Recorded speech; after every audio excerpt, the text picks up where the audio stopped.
अब क्या होगा? पहला खलीफा कौन बनेगा?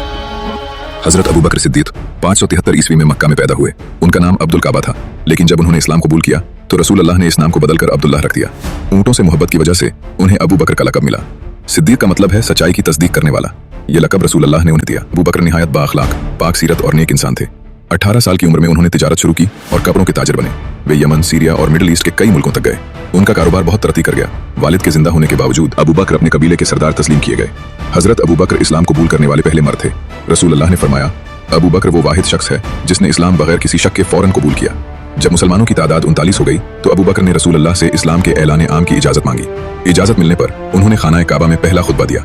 कुरैश के कुफ्फार ने मुसलमानों पर हमला कर दिया। अबू बकर को इतना मारा गया कि वे बेहोश हो गए।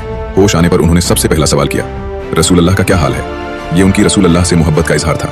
उन्होंने कई गुलामों को आजाद किया, जिनमें हजरत बिलाल भी शामिल थे। जब से पैगंबर मदीना तशरीफ लाए थे, वे खुद नमाज की इमामत फरमाते थे। आखिरी बीमारी के दौरान पैगंबर इतने कमजोर हो गए कि मस्जिद नहीं आ सके। तब रसूल अल्लाह ने अबू बकर को अपनी जगह नमाज पढ़ाने और मुसलमानों की क़ियादत करने का हुक्म दिया।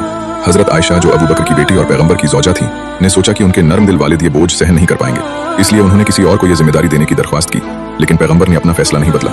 जब आवाज आई कि हुजूर वफात पा गए हैं, तो हजरत अबू बकर अपनी बेटी हजरत आयशा के हुजरे में गए, रसूल अल्लाह के माथे पर बोसा दिया और फिर मिंबर पर चढ़कर फरमाया, ऐ मुसलमानों, तुम में से जो मोहम्मद की इबादत करता था वो जान ले कि मोहम्मद वफात पा चुके हैं, और तुम में से जो अल्लाह की इबादत करता है वो जान ले कि अल्लाह जिंदा है और उसे कभी मौत नहीं आएगी। इसके बाद उन्होंने सूरह आले इमरान की आयत तिलावत की। इसके बाद एक अहम मीटिंग हुई।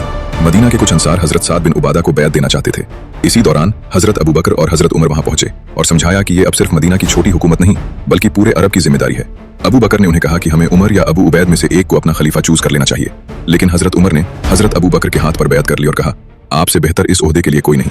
इस तरह आम सहमति से हजरत अबू बकर पहले खलीफा बने। इस मीटिंग में हजरत अली मौजूद नहीं थे क्योंकि वे रसूल अल्लाह की तदफीन में मशगूल। कुछ अरसे बाद उन्होंने भी सब मुसलमानों के सामने हजरत अबू बकर के हाथ पर बैत कर ली और खिलाफत को मजबूत करने में अहम किरदार अदा किया। अबू बकर ने मुल्क में दोबारा अमन कायम किया और 1 साल से कम अरसे में पूरी अरब को काबू में ले आए। उनकी खिलाफत 2 साल और कुछ महीने तक रही।